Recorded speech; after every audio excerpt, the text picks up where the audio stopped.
Yeah, thank you, Mr. Speaker. In January, the Times Colonist published an editorial from Cathy Nash regarding the Ministry of Children and Family Development's decision to take back individual funding for children with autism and instead create so-called hubs. We've heard the strong opposition to this plan, and we know that Indigenous leaders are taking control of child welfare, making much of what MCFD does redundant. Nash advanced this theory, quote, "Faced with a loss of power in coming years, they want to centralize all services for children with special needs in their own buildings with greater roles for their own staff," end quote. Nash continues, quote, "Instead of more buildings and wait lists and more policies about how to manage those wait lists, MCFD should increase the reach of individual funding for more children. Instead of trying to tear some families down, they could build up more families," end quote. Mr. Speaker, through you to the Minister of Children and Family Development, why hasn't she listened to these parents and, rather than entrenching bureaucracy, increase the funding to directly support families of neurodiverse children?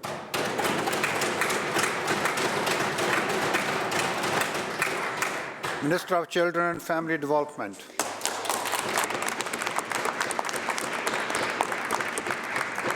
Thank you, Honourable Speaker. Thank you to the member for the question.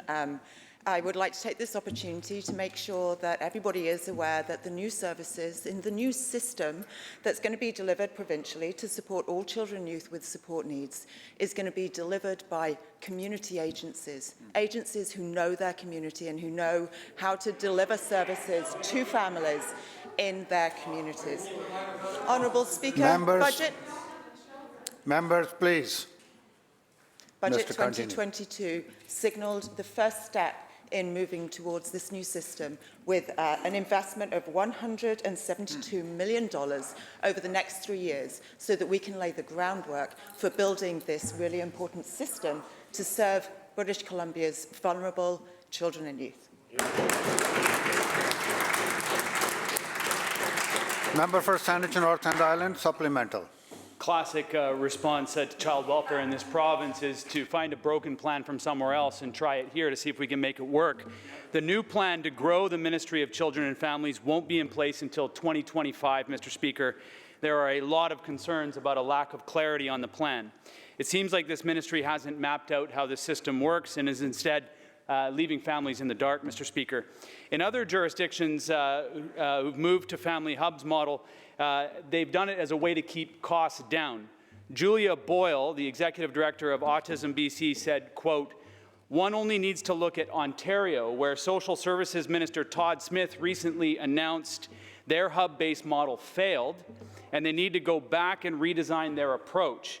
In the absence of a substantial increase in funding and service providers, the MCFD is likely to rely on gatekeeping procedures," end quote. Mr. Speaker, while children are suffering, this Minister of Children and Families is engaged in bureaucratic shuffling. The minister says children need more services, but must fund and deliver it, not spend millions of dollars reorganizing and disrupting services to our children. Families are experiencing crisis right now, and instead of giving and investing $25 million into a Make Work project for a ministry seeking relevance, wouldn't it be better to invest that money now in actual supports for children with disabilities?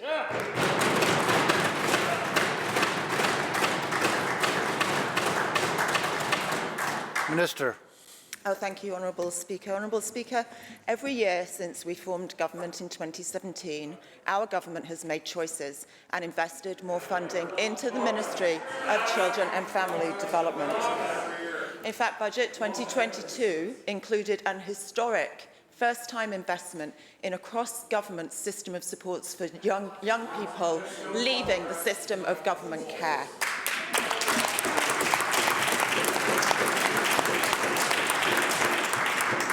I'd like to reassure families that we are listening to them. We're continuing our engagement sessions.